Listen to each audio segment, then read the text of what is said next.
It's real. It's real. You know the deal. You know the deal. Come on. Hey, it's Shanté. And I'm Natalie, and welcome to What's the Deal, a podcast powered by The Norfus Firm. At The Norfus Firm, we solve people problems. We have the pleasure of working with folks all around the world on HR and diversity, equity, and inclusion issues. Yes. Oh my gosh, I am so excited to be here today. We have so many cool really great things to talk about. Mm-hmm. What about you? Yeah, I'm excited. It's been a minute. Again, they never know that, but for us, it's been a minute. And yeah, I feel like we had a great summer. We feel rejuvenated. We're happy to be back in the studio with our friends. We love our friends. And yeah, really great to talk about these amazing topics today. So looking forward to it.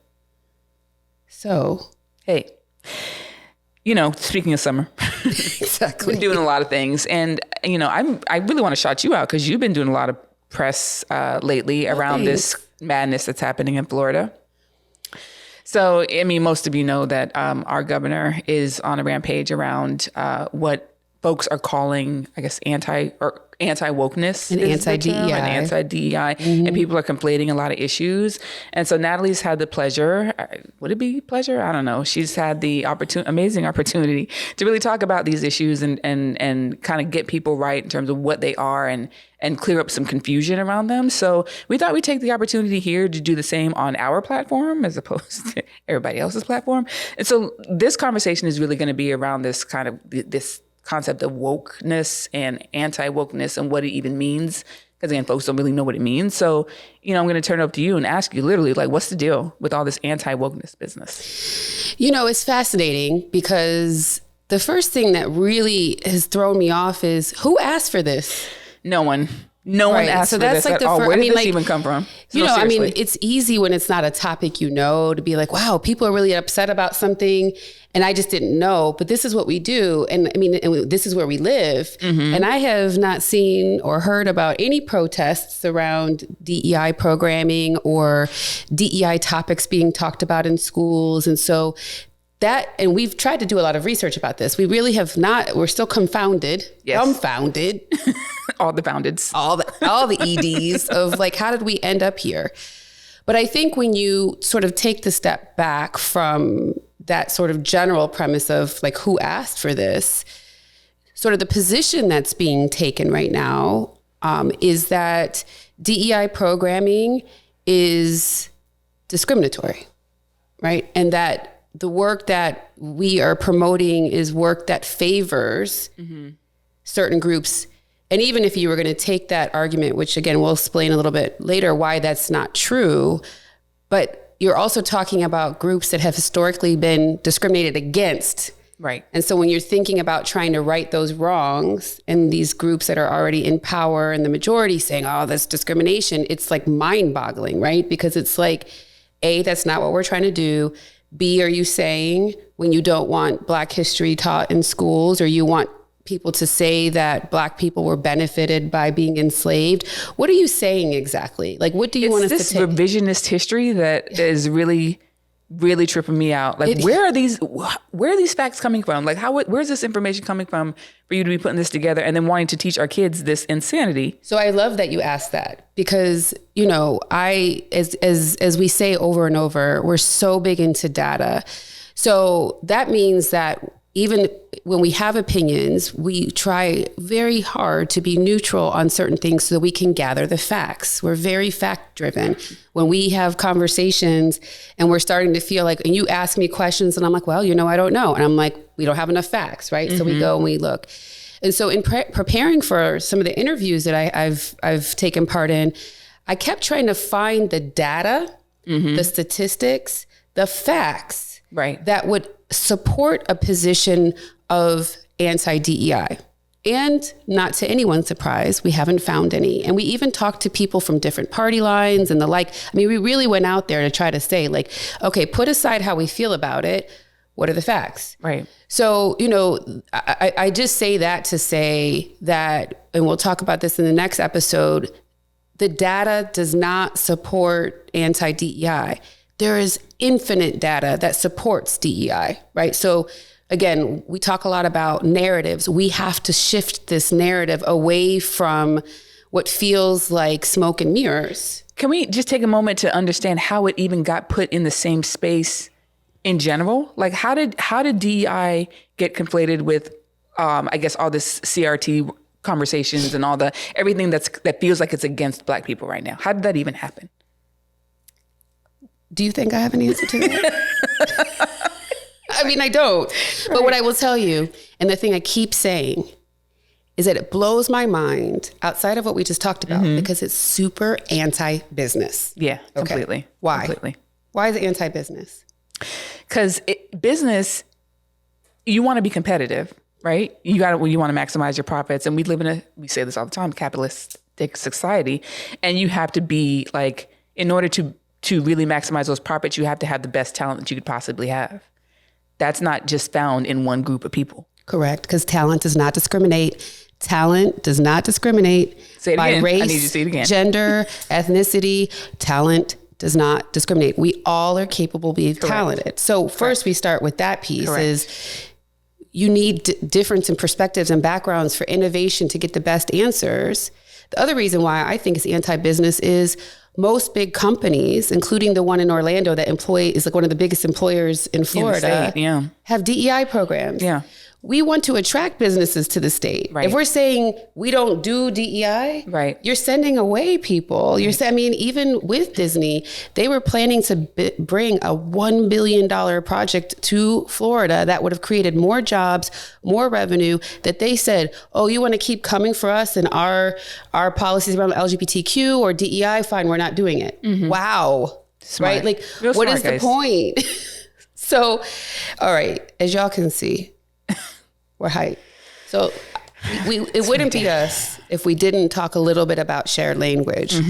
Now, you and I both are really tired of hearing about woke and anti-woke. Can we just start off by saying shared language? What does woke even mean? Now, we can answer this, y'all. We can at least answer this. We can definitely do that. And so, first of all, you know what? Let me calm down. This is really annoying. So again, we like share language. You like to use the dictionary and look things up. So, so that we're clear on what woke is, everyone. Woke is an adjective derived from African American Vernacular English, or AAVE, meaning to alert to racial prejudice and discrimination. That's what woke means. That's how it's used. So it's just being maligned right now. Completely.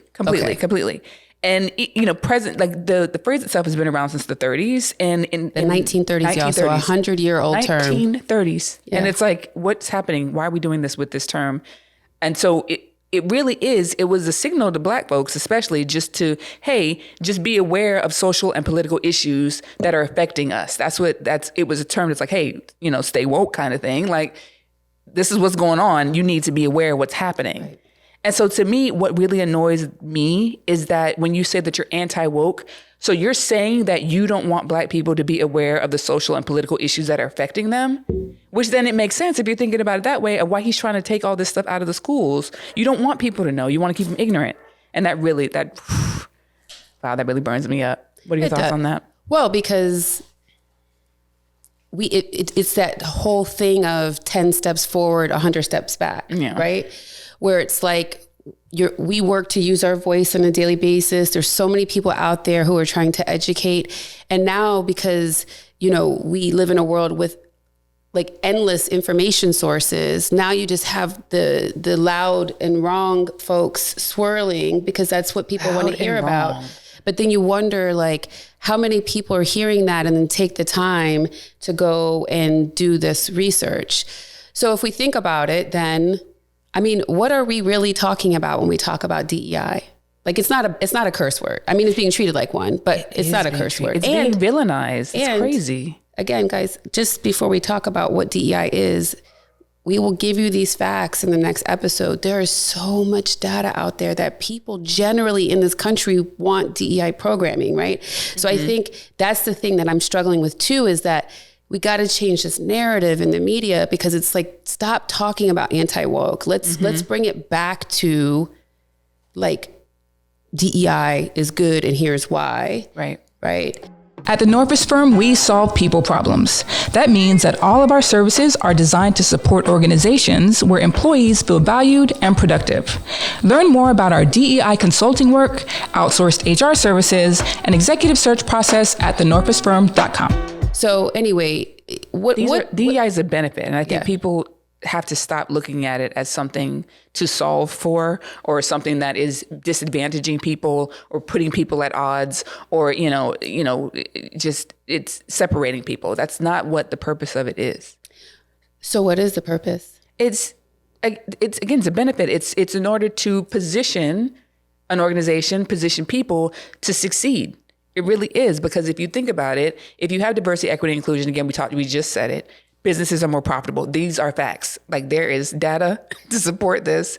You have really good programs that support people, and they're people-centered programs. You're going to do better. You have more diverse teams. You're going to be more innovative. You're going to be more profitable. That is just a fact. You create opportunities for people to succeed. People stay. So you decrease your costs in terms of turnover. Mm-hmm. You have more retention. People actually, in terms of employer branding, people are really talking about your organization in a highlight, right? So you have that. And then the inclusion piece, people see themselves there and they feel like they can belong. They feel like they have a purpose and that it's aligned with the organization. It's a win-win-win all the way around. And the organization benefits from that. Y'all haven't heard or seen Shanté this height. This has got her going. To me. Her blood is moving today, y'all. Because it doesn't make any sense. It's like, why are you making this an issue when it's only when it benefits everybody? If done well, it benefits everybody. So why? Well, so even what I've been saying is that if we took away the letters, the D, the E, the I, and we just take and we summarize what you just said. Yep. Good business practices, right? When you're thinking about any business, whether it's a nonprofit, for-profit, the government, higher ed, we all want the best talent. Mm-hmm. Like I said already, talent does not discriminate, right? So we have to look in all the places for it. So on that note of looking at for talent all the places, another little side note of what gets conflated with DEI is affirmative action, which I've also been interviewed a lot about recently. And so when we think about that, you think about the genesis of affirmative action. The purpose of affirmative action was to right past wrongs, right? So to create some consideration for race, in particular past wrongs to Black people, but obviously affirmative action extended beyond just Black people, but to give some deference to the fact that there's lower representation of underrepresented people in places. So we need to give some thought to race. Mm-hmm. Now, we are starting to see a small subset of people trying to challenge DEI programs because the Supreme Court knocked down or, ruled that, you can no longer use race conscious admission practices in higher ed. And again, it's a huge conflation. Is there some overlap? Sure. But they're completely different concepts. Mm-hmm. So if you're looking at affirmative action in higher ed, number one, we were warned that this was going to happen because in 2003, when there was the Michigan law school case around affirmative action, Sandra Day O'Connor said then, in 20 to 25 years, we won't need affirmative action.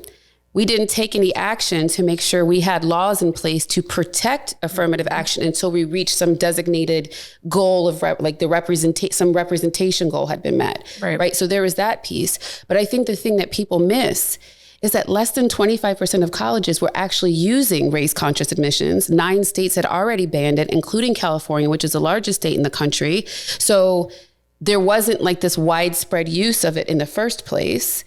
Second of all, and more importantly, less than 50% of Black people graduated from 4-year institutions as of 2021, compared to 70% of their white peers. So that's analogous to the workplace. We're not working on inclusion. So if we bring it back to DEI, these are good business practices, right? We know that we know because we do a lot of recruiting. We help our clients with recruiting. You can find diverse talent if you're interested in finding them. Yeah. And not just, we're trying to get certain numbers. We're not about that. We're not about quotas, but meaning like, do we have a good representation of voices and perspectives in this organization to make the best decisions possible? Cool. We know we can do that because that's what people have spent the last 20 years working on. Right. These job fairs, these recruiting practices, right? Right. But that same energy and effort has not been put into the inclusion piece, right, and putting leaders in a place where they can behave in ways that help people feel like they are part of the organization, valued, recognized, seen. Right. So if we're thinking about that, and I would just add one other point of people need to know the rules to the game. They want to know. That's like the number one thing in all of our surveying of employees over the past 4 years is people want to know what it takes to be successful. Why does this? So that's equity. But we don't, again, you don't have to call it that because you want people to stay if they're expressing an interest to grow with you. Yeah. So it's a good business practice to have rules that actually apply to everyone, not the rules and then the rules, right? Not the room and then the other room, right? But the reality is that when we bring it back, we're talking about strong management, strong business practices, things that help you have sustainability in the long run. Right. Exactly. And I don't understand why that's an issue. I'm going to keep saying it. Why is this a problem, guys? What is it? So I'm going to keep asking that question because no one's giving me an answer because no one wants to really say what the real problem is. And it's not just about it's not the thing. It's just like a smoke and mirrors kind of thing. There's something behind that that's very nefarious. Oh, there's a fear. That is there's a fear. Yeah. And what is the fear? Let's name the fear. Yeah. So I think, look, there's the piece of the system is working the way it was designed, right? Period. I mean, and I say that a lot.